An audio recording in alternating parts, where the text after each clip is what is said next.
avec le responsable de l'établissement pour voir quels sont les besoins auxquels fait face cet établissement et auxquels pourraient faire éventuellement besoin d'autres établissements scolaires au Cameroun. Donc notre association Actes Détour est une association française, une jeune association créée en juillet 2015 par des jeunes professionnels et étudiants qui ont pensé qu'ils pouvaient contribuer et apporter une valeur ajoutée au développement en Afrique, notamment aussi à travers des voyages solidaires et des échanges culturels. D'accord, à part offrir donc des cadeaux à ces jeunes enfants, qu'est-ce que vous pensez faire d'autre pour le développement de notre pays? Alors, nous pourrons faire, par exemple, des cantines scolaires pour que les enfants n'aient plus à manger dans la rue ou à passer toute la journée, voilà, sans repas. Donc, comme en France, nous aimerions que les enfants en Afrique, au Cameroun, puissent avoir des cantines scolaires. Gratuit? Oui, pourquoi pas? Parce que déjà, on a remarqué justement que les familles modestes, monoparentales, les mamans qui sont toutes seules, les orphelins aussi, n'ont pas assez de moyens voilà, pour payer ne serait-ce que la pension, voilà, pour payer du repas. Donc, on aimerait les accompagner par rapport à cela. Également, la technologie, voilà, on avance, on est maintenant sur les réseaux sociaux, avec Internet et tout. Ce serait aussi de mettre en place des salles informatiques. Et surtout, ce qui me tient à cœur, parce qu'on est dans le tourisme, on est dans les loisirs, de développer aussi au Cameroun des aires de jeu aménagées pour des enfants qui doivent s'épanouir et avoir un avenir meilleur. Et justement, notre slogan, c'est de visiter le monde avec le cœur sur la main. En tout cas, ce sont de bons projets. On espère que ceci sera développé bientôt par vous, ici au Cameroun. Pour l'instant, le projet le plus imminent, c'est celui, le projet Solino, celui du mercredi 6 janvier prochain. Tous les enfants de l'Institut Saint-Jean qui nous regardent, on leur promet que la fête sera belle. Exactement, la fête sera belle. On remercie déjà tous nos partenaires, qu'ils soient en France ou au Cameroun, toutes les institutions et les acteurs locaux qui nous accompagnent.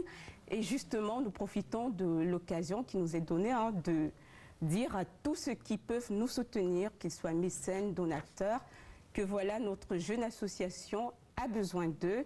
Ils peuvent nous rejoindre et ils peuvent nous contacter au Cameroun au 699 37 23 55 ou alors au 694 83 36 63.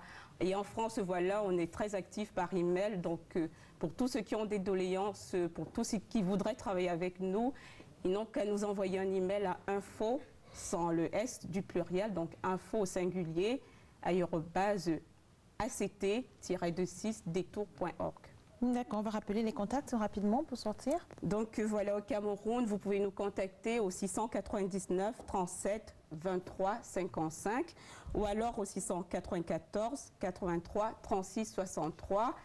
Et n'hésitez pas à nous rejoindre et à suivre justement notre Noël solidaire le 6 janvier 2016 en Kolbi-Kogo. Merci à vous, Reine Kété, d'être passée sur notre plateau. On va vous souhaiter une excellente journée, un très bon début de semaine. Merci. Et puis je vais me faire le porte-parole de ces enfants de l'Institut Saint-Jean pour vous dire merci pour ce que vous faites pour eux. Merci beaucoup et bonne rentrée scolaire à tous les jeunes du monde entier. Exactement, c'est la rentrée scolaire pour le compte du deuxième trimestre ce matin. Et justement, on va sortir pour voir comment est-ce que ces enfants de l'Institut Saint-Jean de Kolbi-Kogo sont partis en congé. Il y a une cérémonie, une magnifique cérémonie de départ en congé qui a été enregistrée de ce côté-là il y a 2 semaines de cela. On va la vivre à nouveau ce matin avec vous. L'Institut Saint-Jean de Kolbi-Kogo, cette année encore, a organisé en cette fin de premier trimestre la cérémonie de l'arbre de Noël à ses jeunes pensionnaires. Ce qui désormais est devenu une tradition dans l'établissement scolaire est une fois de plus un immense succès au final, malgré les difficultés techniques du début. Le temps de quelques réglages et le signal est donné pour la fête, pour ces enfants à qui Noël met les étoiles dans les yeux.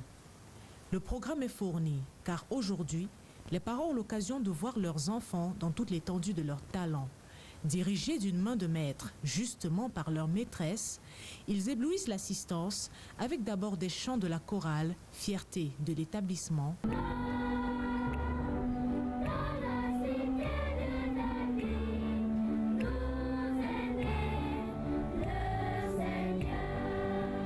Et aussi la petite section qui entre en scène et émeut par ses récitations et ses ballets endiablés.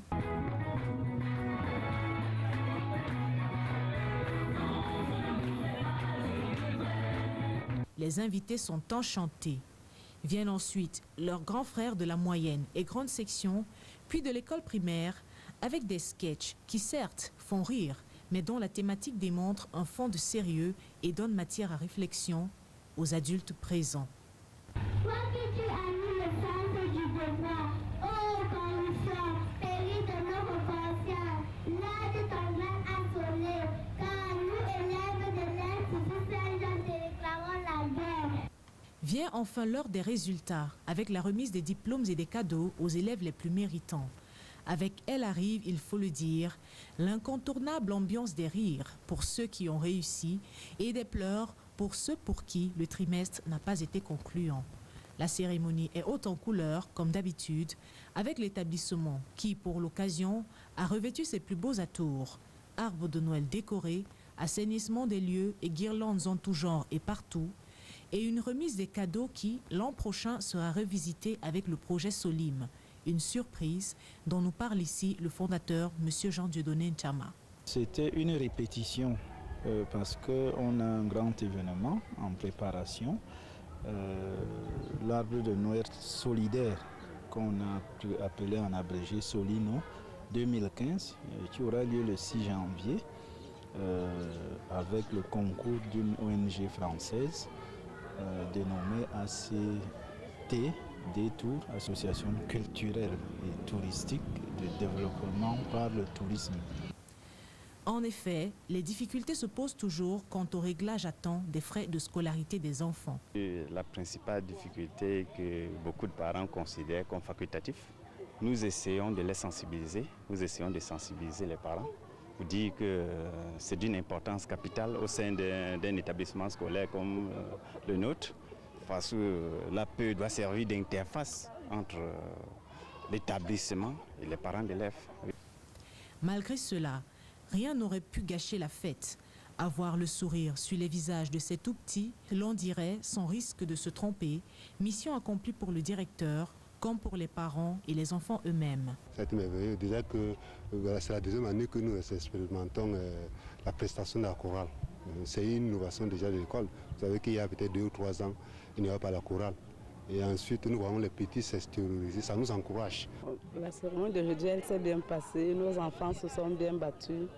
C'était très émouvant. Je suis contente parce que Père Noël m'a donné le cadeau. Je suis contente parce que Père Noël m'a donné les cadeaux. Je suis contente. Pourquoi? Parce que Père Noël m'a donné les cadeaux. Tout est bien qui finit bien. Le rendez-vous est pris pour le 6 janvier prochain. Dès lors, le temps de l'amusement sera passé, place au travail. Tout est toujours trop beau dans le monde des enfants. En tout cas, la fête continuera pour ces enfants-là mercredi prochain à travers le projet Solano. Alors, on va dire bonjour à Félix Epoubet, fidèle téléspectateur de cette émission qui nous regarde ce matin. Bonjour également à Donald Niamsi qui nous regarde à Bonbon et qui nous dit « 2016 doit être une année de réussite et de succès pour moi. Je prie le Tout-Puissant de me guider dans l'atteinte de mes objectifs. » On a également un téléspectateur qui nous regarde à Yaoundé. Il n'a pas signé le message. Il nous dit « Je souhaite une heureuse et chaleureuse année à toute ma famille et comme expérience en 2016, je souhaite décrocher un emploi et beaucoup d'amour. On vous le souhaite en tout cas, chers téléspectateurs. On va aller de l'autre côté de la maison à présent, accueillir le professeur Mbédé. Avec lui, on va parler de psychologie comme tous les lundis et on va parler justement de la peur de janvier, le mois de janvier qu'on trouve toujours un peu trop long. Professeur, bonjour. Bonjour Priscille. Bienvenue Bonne à la année. maison. Merci beaucoup. Merci. Alors, les fêtes de fin d'année. Les fêtes de fin d'année, il faut savoir d'abord que les fêtes de fin d'année, c'est Parlez deux de fêtes. vôtre d'abord, hein? Oui. Comment ça a été?